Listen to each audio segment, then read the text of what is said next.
Mantan Ketua DPRD Jawa Timur, Kusnadi, ditemukan linglung di Bangkalan setelah hilang 5 hari. Pemerintah salurkan bantuan beras 4,9 triliun rupiah mulai akhir Juni. DPR desak Menteri Bahlil cabut izin tambang nikel di Raja Ampat. Ngamen pakai ondel-ondel segera dilarang di Jakarta. Penumpang pesawat Garuda kehilangan iPhone, sempat terlacak di hotel tempat kru menginap. Trump kerahkan ribuan pasukan Garda Nasional dan Marinir, Los Angeles memanas. Israel serang kapal bantuan ke Gaza, culik Greta Thunberg dan aktivis lainnya. Bersama saya, Muhammad Sukardi, dan inilah berita-berita headline iNews ID hari ini. Mantan Ketua DPRD Jawa Timur Kusnadi ditemukan dalam kondisi linglung di Bangkalan, Madura. Politikus senior PDI Perjuangan itu sempat dikabarkan hilang sejak 5 hari lalu. Warga Tanah Merah, Kabupaten Bangkalan menemukan Kusnadi pada Senin dini hari 9 Juni 2025. Saat ditemukan, Kusnadi tampak kebingungan dan tidak mengetahui keberadaannya. Warga yang mengenali tokoh politik asal Sidoarjo itu langsung menghubungi pihak keluarga. Pihak keluarga sebelumnya melaporkan Kusnadi hilang sejak Rabu 4 Juni. Putra keduanya, Teddy Kusdita Kunong, mengatakan Kusnadi diduga dibawa 3 orang tak dikenal dari rumahnya yang juga berfungsi sebagai peternakan ayam di Dusun Wonokayun, Desa Wonokarang, Kecamatan Balongbendo, Sidoarjo. Keluarga melaporkan soal Kusnadi yang hilang ke Polsek Balongbendo. Polisi sempat melacak sinyal ponsel milik Kusnadi dan mendeteksinya berada di wilayah Pamekasan, Madura, sebelum akhirnya jejaknya berakhir di Bangkalan. Tadi mengatakan kabar terakhir dari pihak kepolisian keberadaan ayahnya terlacak di Pamekasan sebelum ditemukan warga. Kini Kusnadi telah kembali ke rumah di Sidoarjo dan dalam pengawasan keluarga. Hingga saat ini belum ada keterangan resmi dari kepolisian soal motif atau identitas 3 orang yang diduga menculik Kusnadi. Kusnadi dikenal sebagai sosok berpengaruh di Jawa Timur. Ia pernah menjabat sebagai Ketua DPRD Jawa Timur selama 2 periode. Pemerintah bersiap menyalurkan bantuan pangan berupa beras kepada jutaan keluarga mulai akhir Juni 2025. Dana yang dikucurkan untuk program ini mencapai 4,9 triliun rupiah. Badan Pangan Nasional menargetkan penyaluran bantuan beras dimulai pada akhir Juni hingga Juli 2025. Kepala Bappenas Arief Prasetyo Adi menyebut bantuan akan diberikan kepada 18,3 juta keluarga penerima manfaat berdasarkan data tunggal sosial dan ekonomi nasional. Bantuan ini berupa 20 kg beras per keluarga yang dibagi dalam 2 bulan penyaluran. Arief menjelaskan penyaluran akan dilakukan oleh Perum Bulog dan diupayakan dikirim sekaligus agar lebih efisien. Saat ini proses administrasi anggaran masih dilakukan bersama Kementerian Keuangan. Namun Bulog sudah mulai menyiapkan kemasan beras per 10 kg. Arief juga menekankan pentingnya ketepatan sasaran dalam distribusi bantuan ini. Dari data yang sudah terverifikasi, saat ini tercatat 16,5 juta penerima dan jumlahnya diperkirakan akan meningkat hingga 18,3 juta. Presiden telah berpesan distribusi tidak boleh meleset dari target. Pemerintah juga akan memprioritaskan daerah-daerah yang sulit dijangkau seperti wilayah timur Indonesia dan kawasan 3TP, yaitu tertinggal, terdepan, terluar, dan perbatasan. Arief menyebut target tingkat layanan atau service level diharapkan sudah tembus 95% pada pertengahan Juli. Untuk memastikan distribusi berjalan aman dan transparan, pengawasan akan melibatkan banyak pihak, termasuk Satgas Pangan Polri, serta sejumlah kementerian dan lembaga terkait. DPR mendesak pemerintah mencabut izin tambang nikel di Raja Ampat yang dinilai mengancam kelestarian lingkungan. Desakan ini disampaikan langsung oleh anggota Komisi 4 DPR, Daniel Johan.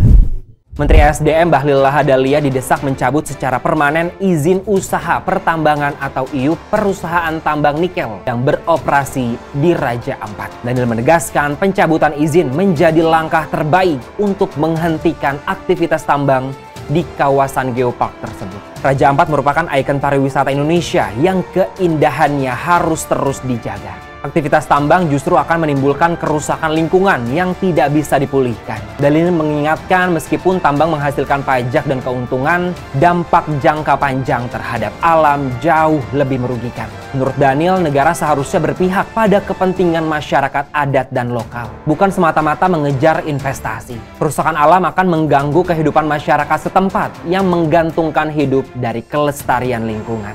Legislator dari fraksi PKB ini juga menilai ini merupakan momentum tepat bagi Menteri Bahlil untuk mencabut izin tambang tersebut. Daniel menyebut izin itu diterbitkan sebelum Bahlil menjabat, sehingga pencabutan bisa menjadi bukti keberpihakan terhadap masyarakat dan lingkungan. Daniel pun mendesak agar pemerintah segera menutup seluruh aktivitas tambang di kawasan Raja Ampat dan melakukan evaluasi ketat terhadap izin-izin lingkungan. Daniel mempertanyakan mengapa izin bisa terbit di wilayah yang telah ditetapkan sebagai kawasan geopark yang seharusnya dilindungi.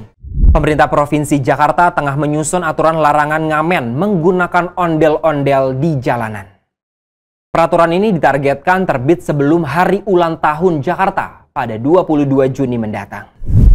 Wakil Gubernur Jakarta Rano Karno yang ditemui di Jakarta mengatakan larangan ngamen menggunakan ondel-ondel akan dimasukkan dalam peraturan daerah tentang lembaga adat masyarakat Betawi. Aturan ini juga mencakup budaya Betawi lainnya seperti lenong dan samrah yang dinilai perlu penataan lebih baik oleh pemerintah. Rano mengungkapkan banyak tokoh Betawi dan masyarakat justru mendukung inisiatif ini. Mereka menilai kesenian tradisional seperti ondel-ondel seharusnya tidak digunakan untuk mengamen di jalanan, tetapi ditampilkan dalam wadah yang lebih terhormat. Pemerintah daerah pun merasa perlu turun tangan agar kesenian Betawi memiliki tempat yang pantas untuk berkembang. Upaya ini dinilai penting agar budaya lokal tidak sekadar menjadi alat mencari uang, tapi tetap dilestarikan dengan nilai budayanya. Penyusunan perda kini masih dalam proses. Namun Rano optimistis regulasi ini bisa diterbitkan sebelum perayaan Hari Ulang Tahun Jakarta yang jatuh pada 22 Juni.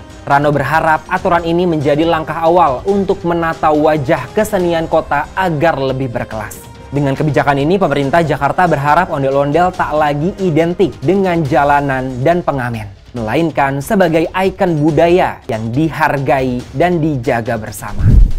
Cerita seorang penumpang Garuda Indonesia rute Jakarta-Melbourne kehilangan iPhone di pesawat viral di media sosial. Lokasi terakhir ponsel sempat terdeteksi di hotel tempat kru menginap. Penumpang bernama Michael Cendara dalam postingannya di Instagram mengaku kehilangan iPhone saat penerbangan Garuda Indonesia nomor GA716 dari Jakarta ke Melbourne pada Jumat 6 Juni 2025. Ponsel miliknya diletakkan di kantong kursi 30D saat boarding. Namun saat pesawat tiba di Melbourne pukul 10.55 pagi, ponsel sudah tidak ada. Michael segera melaporkan kejadian ini kepada kru. Namun seluruh penumpang telah lebih dulu keluar dari pesawat. Ia lalu menggunakan fitur Find My Phone dan melacak ponselnya berada di terminal kedatangan Bandara Melbourne sebelum akhirnya berpindah ke Hotel Mercure Melbourne South Bank. Pihak hotel mengatakan hanya kru Garuda GA716 yang menginap di sana. Michael pun menghubungi station manager Garuda Melbourne untuk melaporkan bahwa lokasi ponsel dan kru berada di tempat yang sama. Namun pada pukul 16, kru disebut diizinkan keluar hotel tanpa penjelasan. Tak lama kemudian, lokasi iPhone berpindah ke tepi Sungai Yara, sekitar 100 meter dari hotel. Michael bersama perwakilan manajemen Garuda menyusuri wilayah South Bank Promenade dan menemukan lokasi ponsel terus bergerak ke tengah sungai. Michael mengaku hanya ingin keadilan dan telah menyerahkan bukti serta kronologi kejadian kepada AFP dan kepolisian Victoria. Ia berharap kasus ini dapat ditindaklanjuti dan dibuka secara transparan. Kerusuhan pecah di Los Angeles menyusul razia besar-besaran terhadap imigran ilegal. Presiden Donald Trump langsung mengerahkan ribuan pasukan Garda Nasional ke wilayah tersebut. Situasi di Los Angeles County, California memanas setelah aparat imigrasi dan bea cukai dibantu polisi menangkap puluhan imigran ilegal. Aksi ini langsung disambut demonstrasi besar-besaran yang berujung ricuh sejak Jumat 6 Juni lalu. Sebagai respon, Presiden Donald Trump mengerahkan 2.000 pasukan Garda Nasional untuk mengamankan wilayah. Juru bicara Gedung Putih, Caroline Leavitt, menyebut langkah ini penting demi menghentikan apa yang mereka sebut sebagai invasi kriminal ilegal dan menuding Partai Demokrat di California gagal menjaga keamanan warganya. Namun langkah tersebut memicu kecaman keras. Gubernur California Gavin Newsom menyebut pengerahan pasukan sebagai tindakan provokatif yang hanya akan memperburuk situasi. Ia menyatakan misi ini bisa mengikis kepercayaan publik terhadap pemerintah. Sementara kondisi di pusat kota Los Angeles mulai kondusif.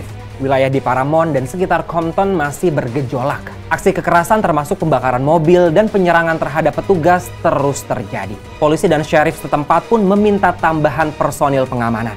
Menteri Pertahanan Amerika Serikat Pete Hegseth bahkan membuka kemungkinan pengerahan pasukan marinir jika situasi tak terkendali. Para pengamat menilai langkah militer ini berlebihan dan syarat kepentingan politik, mengingat ketegangan panjang antara pemerintah federal dan negara bagian California. Pasukan Israel menyerang kapal bantuan kemanusiaan di perairan internasional dekat Gaza. Kapal ini membawa aktivis dari berbagai negara, termasuk Greta Thunberg. Pasukan Israel menyerbu kapal bantuan bernama Medlin itu pada Senin 9 Juni 2025 saat kapal berada di perairan internasional dan sedang mendekati jalur Gaza. Kapal ini dioperasikan oleh Freedom Flotilla Coalition atau FFZ dan tengah dalam misi kemanusiaan. FFZ dalam pernyataan resminya menyebut pasukan Israel mengepung kapal menggunakan drone, menyemprot zat putih seperti cat, lalu memutus komunikasi. Kelompok itu juga melaporkan adanya suara-suara mengganggu yang disiarkan melalui radio sebelum kapal diserbu secara fisik. Pasukan Israel kemudian naik ke kapal dan menculik seluruh penumpangnya. Kapal Medlin membawa 11 aktivis dari berbagai negara serta 1 jurnalis. Di antara mereka terdapat Greta Thunberg dari Swedia, anggota Parlemen Eropa Rima Hassan, dan jurnalis Al Jazeera Omar Fayyad. Kapal tersebut memulai pelairan dari pelabuhan Catania di Italia dan sudah menempuh perjalanan sekitar 7 hari menuju Gaza. Misi mereka adalah mengantarkan bantuan kemanusiaan ke wilayah yang masih diblokade. Pihak Israel hingga kini belum memberikan pernyataan resmi. Namun insiden ini memicu kritik keras dari masyarakat internasional karena dinilai sebagai pelanggaran terhadap hukum laut dan hak asasi manusia. Demikianlah berita-berita headline iNews ID hari ini. iNews ID, cepat, terpercaya.